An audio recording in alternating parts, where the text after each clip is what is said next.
เพิ่นแล้วส่งเพิ่นมันฮักหมดแล้วบัดนี้จังเฮ็ดคันห้างคันไม้เฮ้อต้องเดียวเมื่อให้มันมาเกี่ยวกับเมียแล้วเมื่อมันมาเกี่ยวกับลูกกับเมียมันไปเพราะมันเมียมันอยู่ไปเพราะเมียทางนี้ไปทางคนเส้นซั่นซะจะเฮ็ดแบบตั้นห้างตั้นใหม่กันก็คือแบบกันห้างกันไม้หมดเว้ากันสมมุติว่าเพิ่นไปทางเพิ่นแล้วก็เพิ่นไปแต่เพิ่นแนวทางนั้นนี้ก็เมียก็ให้ไปแต่เพิ่นบ่ให้ยุ่งเกี่ยวต่อกันเนาะแนวนั้นเป็นแนวนั้นนี่ดอกไม้แนวนั้นเนี่ยเป็น เฮ็ดจังได๋มันก็คิดอยู่ในใจอยู่เนาะมันบ่แล้วบ่ลืมอยู่เลยปกติแล้วผัวไผเมียมันเฮ็ดจังได๋สิผ่านไปเป็นเดือนเป็นปีก็ยังบ่ลืมคือว่าคิดว่ามันมีคิดในหัวว่ายังเพิ่นอาจจะมีชีวิตอยู่บางเทื่อก็คิดมันต้องมีคิดแบบนี้เนาะมันคิดว่าเพิ่นต้องยังอยู่แต่ว่าเพิ่นแบบออกมาบ่ได้อย่างนี้นะมันแบบความคิดมันแบบมันคิดได้ช่องแบบทั้งบ่เตียงก็จักสิบอกจังได๋แหละพี่น้องมีแต่เว้าได้แต่คำเดียวนั่นแหละมีแต่อดทนนั่นแหละสู้ๆนั่นแหละเนาะจักสิเฮ็ดแบบใดจักสิเว้าแบบใดต้องคิดแบบใดสำหรับความคิดน้องคิดตอนนี้น้องคิดแนวใด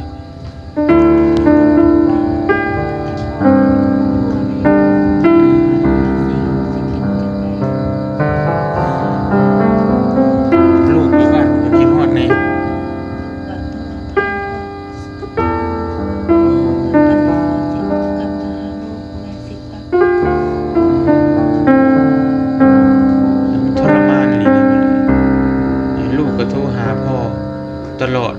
อันโทรหาแม่อยากให้พ่อกลับไปหาครับแม่แต่ก็แม่ก็ยังตอบบ่ได้เนาะลูกก็ยังบ่ได้จักบ่ตอนนี้โอ้ก็ยังบ่ได้บอกลูกใช่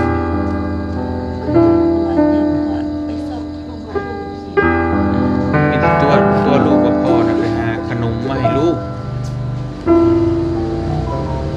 บัดนี้เมื่อบ้านนี่จักสิบอกลูกว่าจังใดอีกนะ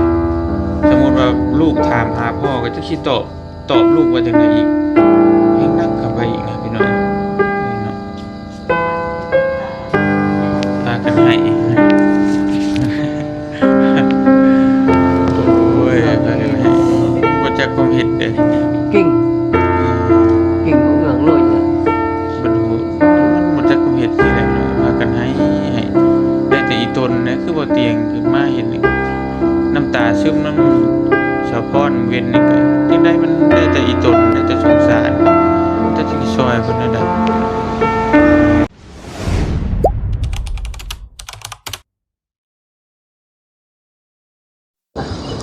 เฮา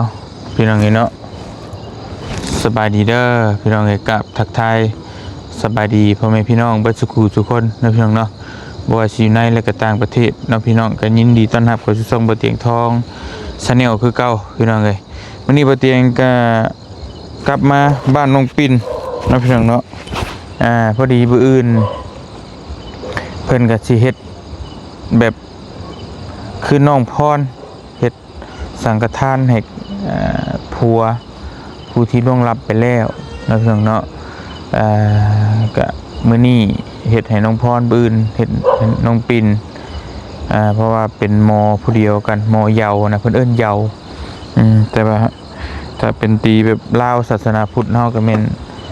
เฮ็ดสังฆทานเนาะประมาณนี้พอเตียงก็เลยซื้อน้ำมาซอยเพิ่นพี่น้องเนาะซื้อน้ำมาซอยเพิ่นพอได้ไว้รับแขกรับคนพอได้ไว้กินไว้อยากมื้ออื่นพี่น้องเนาะพออยู่พี่นี่เพิ่นสิบ่ได้ซื้อเอาคือบ้านเฮาได้พี่น้องเนาะเพิ่นสิเสือดบบหมูกับบัดโตงัวกับบัดโตเลยแล้วบัดนี้เฮาก็ได้ซื้อน้ำมาให้เพิ่นพอเหล้ายาปลาปิ้งนี่มันก็บ่เป็นตาอยู่แล้วมันเป็นงานโศกเศร้ามันบ่เป็นงานแต่งบ่เป็นงานดอกนะเนาะเพราะฉะนั้นเฮาก็มีแต่เอาแต่น้ำนี่แหละมาช่วยเพิ่นพี่น้องเอ้ยไปจะขึ้นไปไปมอบให้เพื่อนพี่น้องอยู่ทึ่งเพื่อนแหละ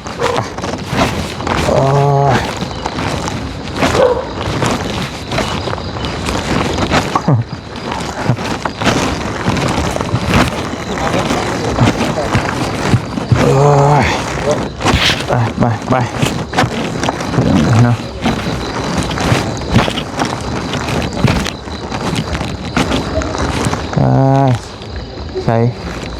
สบายดีเด้อ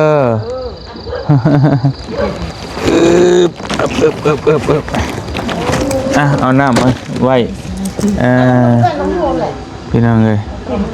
หมดอุ่นๆได้ใจเด้อหมดแล้วพี่จบอ้อม บ่เป็นยังมาออกมาพี่ก็ได้มาโอ้ยถือหัวโค้มสิไปใช้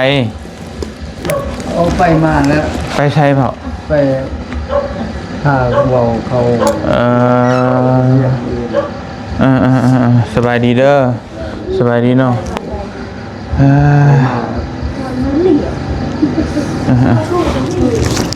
มาบื้นบ่เฮ็ดอันนั้น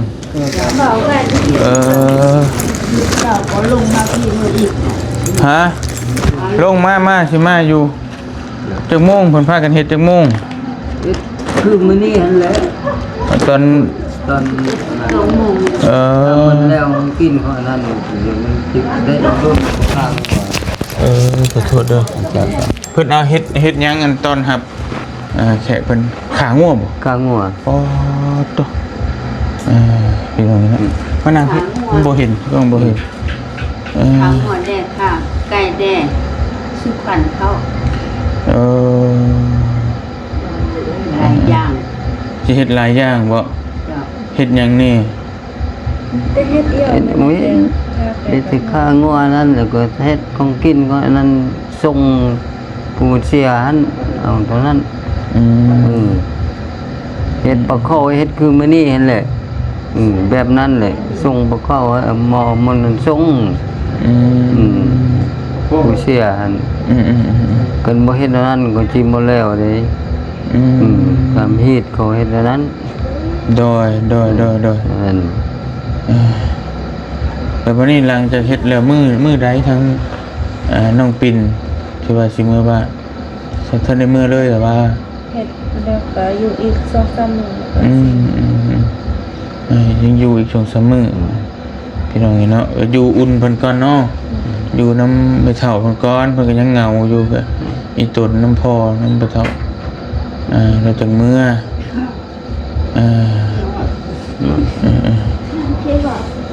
ถ้าอยู่โดนนี่เลยก็เพราะว่านั่น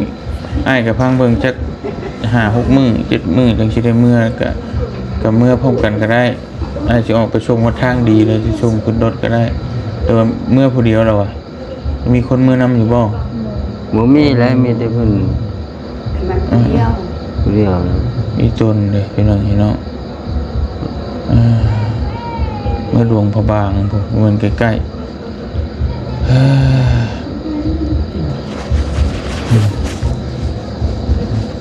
มีแต่ว่าเฮ็ดอันน่ะเพิ่นเอิ้นอีหยังก็อยู่พี่เหยาบ่เหยาอ๋อเหยาบ่ส่งส่งเครื่องส่งของให้เพิ่นเสียเหยาส่งเครื่องส่งของติส่งสิ่งที่ว่ามันเสื้อผ้ามันยังก็เอาให้เพิ่นเบิดเลยเนาะให้เพิ่นเบิดก็คล้ายๆแบบคือบ้านเฮานะพี่น้องเฮ็ดกองบุญมีหยังก็ยกให้เพิ่นเบิดเลยประมาณนั้นพี่น้องเนาะ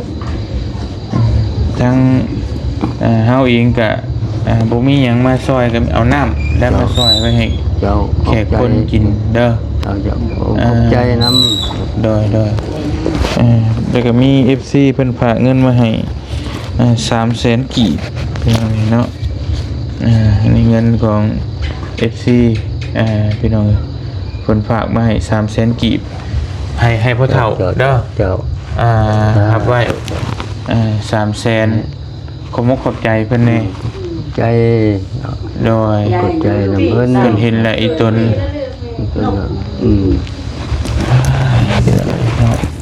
แล้วเฒ่าแห้งเนี่ย80 ปลายแล้วเนาะ80 ปลายแล้วเด้ใกล้จะฮอด90แล้วเด้แต่มันก็แปลว่าในจิตในใจแล้วก็ยังโศกเศร้าอยู่นะพี่น้องจักสิเฮ็ดจังได๋ ยังคิดบ่แล้วบ่ลืมเลยเนาะมัน แล้ว ลูก บ่ เต้า ลืมเนี่ย ขนาดบ่ตายแล้วบ่ลืมขนาดตายจะลืมคิดฮอดลูก แม่เฒ่าพุ่นว่าถ้ายังมีชีวิตอยู่น่ะบ่ลืมนะจนกว่าสิตายพี่น้องล่ะนี่จะได้ก็อดทนนั่นแหละผู้เมียนี่แฮงเต็กแลจักสิเนาะแบบว่าแบบถือพาลูกอยู่ในท้องน่ะแต่พ่อผัดบ่อยู่ผัวผัดบ่เห็นแล้วจะคิดได้ใดพี่น้องแต่เดี๋ยวก็น้องพรก็ลูก2คนอุ้มลูกให้อยู่เว้นนี่ก็อีต้นบ่เตียงเห็นเลยครับพี่น้องเห็นนี่ก็อีต้นจักเฮ็ดแนวใด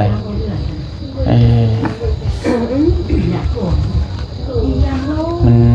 ชีวิตเนาะโอ้ย อื่นจะเฮ็ดประกอบว่านำส่งเพิ่นแล้วส่งเพิ่นมันฮับหมดแล้วบัดนี้จังเฮ็ดคันห้างกันไม้เฮ้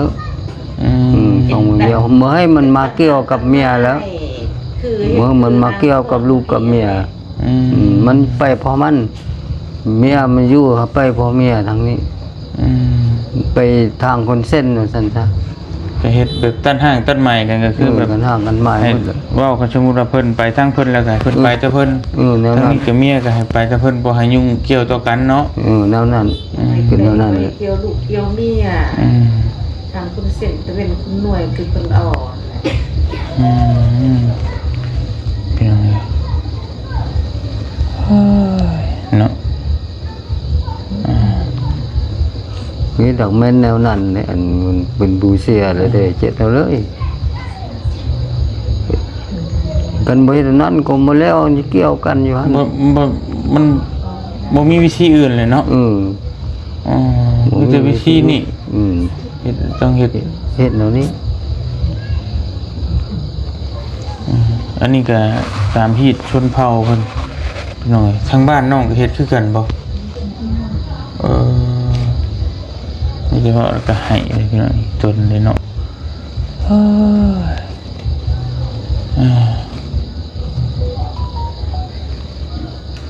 เฮ็ดจังไดมันก็คิดอยู่ในใจอยู่เนาะมันบ่แล้วบ่ลืมอยู่เลย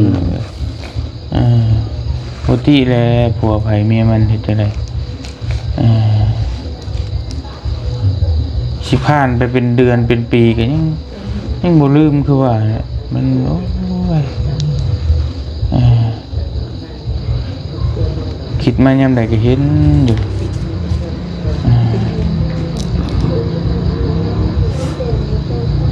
แล้วนั้นนี่คนเฮาเป็นอย่างนั้น คือว่าไปโซ่เวียดประมาณจะเพื่ออันนี้เขาเห็นมันตายอยู่หันเลยกันใช่ได้นะ มันแบบมันสิตัดใจกับตัดบ่ขาดเนาะจักมันเป็นแบบใดนะมันเหมือนกับว่าเฮาเห็นกับหูกับตาว่าเสียชีวิตได้ไปเผาศพเก็บศพนั่นก็แม่นเพิ่นเพิ่นว่าอยู่มันสิได้ตัดใจนะว่าจังใดเพิ่นก็เสียแล้วมันต้องทำใจเห็นแต่ว่านี่จักสิเป็นแบบใดจักนั่นเทื่อก็จังคิดว่ามันมีคิดในหัวว่ายังเพิ่นอาจจะมีชีวิตอยู่บางเทื่อก็คิดมันต้องมีคิดแบบนี้เนาะมันคิดว่าเพิ่นต้องยังอยู่แต่ว่าเพิ่นแบบออกมาบ่ได้เห็นนะมันแบบความคิดมันแบบมันคิดได้สองแบบคิดหอดและความสงสารชีวิตยังหรือบ่ยัง แม่นมันคิดแบบถ้าสมมุติว่ายังอยู่ก็จักสิอยู่แบบใดกินแบบใดนะก็คิดเป็นห่วงแบบนั้นอีกมันดดมันยากนะพี่น้องเอ้ยมันดดจักสิเฮ็ดแบบใดสิเข้าไปช่วยก็เข้าบ่ได้มันดดโอ้มันคาอยู่ในใจมีแต่ได้แต่ให้นั่นแหละก็อีตัวน้องเพิ่นดูจักสิเฮ็ดจังได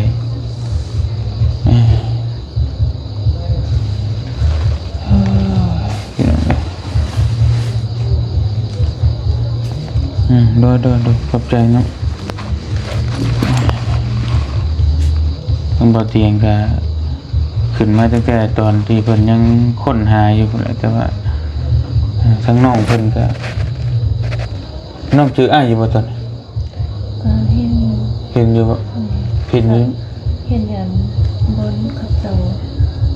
ปากคงเป็นปากอันนั้น น้องก็อยู่หั่นบ่ พอบ่เตียงก็ตอนขึ้นมาใหม่ๆก็บ่ฮู้จักหรอกว่าแบบว่าเมียผู้นี้ติดถ้ำหรือผู้นั้นติดบ่เฮาบ่จักนะว่าครอบครัวเพิ่นเป็นไปบ่ฮู้เลย มีแต่ชุนละมุนวุ่นวายตอนนั้นหาก็สิฮู้วังหลังแล้วก็ทั้งน้องพ่อนี่ก็เห็นอยู่อุ้มลูกไปถ่าผัวอยู่ถ้ำแต่ว่าเฮาก็บ่ฮู้ว่าเป็นเมียผู้ใดเป็นลูกผู้ใดเฮาก็บ่จักนะเฮาก็บ่ได้ถามเลยตอนนั้นมันก็ชุนละมุนวุ่นวายนี่พี่น้องเนาะ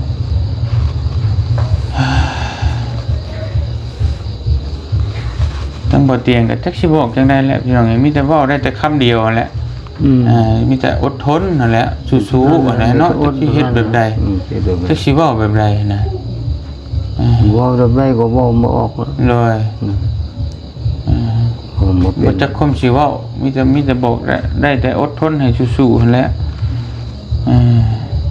มันได้เป็นแล้วก็อดทนสู้ชนไปแล้วเฮาก็บ่ฮู้ว่าสิเป็นได้ Jangan dilihatin dah ngar dan ikut.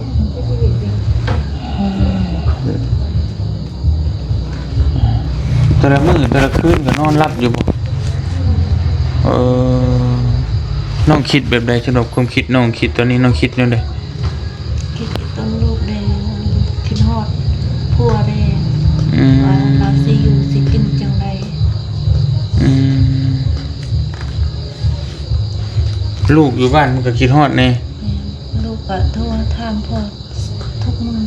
โอ้ ว่าปันได้พ่อสิกลับมาหาลูกแม่สิกลับ แต่มันทรมานอีหลีเลยพี่น้องลูกก็โทรหาพ่อตลอดอันโทรหาแม่อยากให้พ่อกลับไปหากับแม่แล้วก็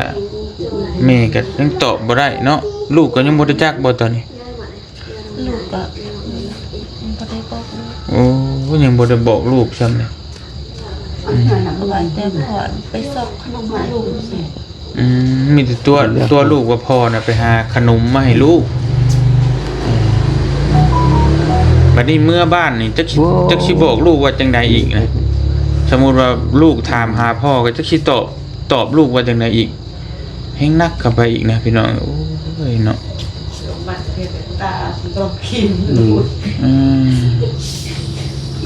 พากันให้โอ้ยพากันให้มันบ่จักความเฮ็ดเด้ กิ้งกิ้งเอื้องเลยแหละ บัดหูมันบ่จักความเฮ็ดสิแหละพี่น้องพากันให้ได้แต่อีตนนะคือบ่เตียงคือมาเห็นนี่น้ำตาซึมน้ำสะพรเว้นนี่ก็จังได๋มันได้แต่อีตนได้แต่สงสารมันจะสิซอยเพิ่นได้ พอคือเดียวอันแหละคือเขาไปนั่งอยู่อันปากถ้ำหันปากบ่ออกคิดในนั้นเอิ้นได้ลูกมันมาลูกก็มาตอบบ่มาแล้วนะมันตายเฮ็ดนั้นน้ำตาออกปากไรก็ปากบ่ออกเลยน้ำตาออกสะจักสิเฮ็ดจังได๋เฮ็ดบ่จักความเฮ็ดเนาะ บ่จักสิ บ่จักแนวแหละบ่จักแนวเฮ็ดแหละพี่น้องจักสิเฮ็ดจังได๋แบบใดวันนี้เขาจะออกเมื่อเขาพัดมาหลายคนมาบะเพียนอีกดังปากถ้ำมันอีกไปบะอีกฉะนั้น2-3 เทื่อก็ไปบะอยู่หั่นผมมาตื่มมาเลย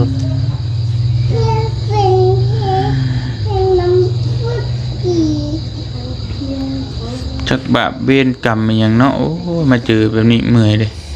พี่น้องเอ้ยแทนที่จะได้อยู่ร่วมกันลูกผู้อยู่บ้านนั่นรอแล้วยังบ่พอเด้พี่น้องลูกผู้อยู่ในท้องนี่อีกบัดออกมานี่จักสิถามหาพ่อไผพ่อเฮาอีกหยังอีกมันก็บ่ง่ายนะพี่น้องเนาะเอียหมด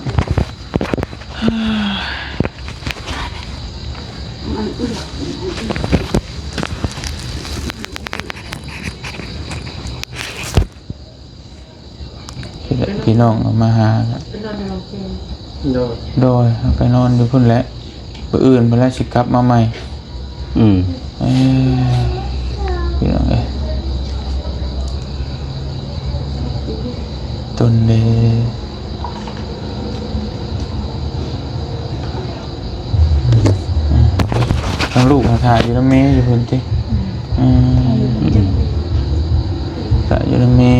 ก็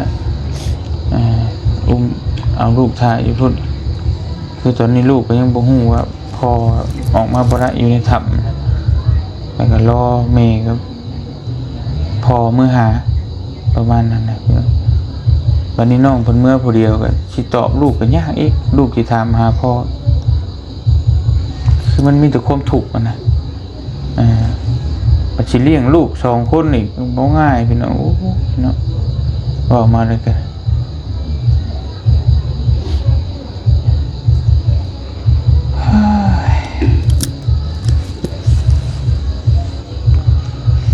ไปใช่กลับเข้าไปลงแจ้งก็เด้อน้องเด้อโดยจะได้ก็สู้ๆเด้อพอเด้อเดี๋ยวอื่นสิออกมาร่วมงานนำโดยสู้ๆโดยบ่เป็นหยังแม่บ่เป็นหยังเฮาผู้อื่นพุ่นจังว่ากันอีตนเฮาก็ได้โอ้มาให้กำลังใจให้แล้วเฮ็ดจังได๋ให้มันผ่านพ้นไปได้ไวไปเดี๋ยวผู้อื่นสิออกมาเด้อโดยสู้ๆเด้อน้องพ่อโดยตอนนี้บ่จักแนวเว้าพี่น้องก็บ่จักเว้าว่าเตียงก็มันเว้าบ่ออกหั่นน่ะจักสิเว้าได้แหละจักสิถามหยังมันบ่จักคำถามมันโอ้ยเห็นแล้วก็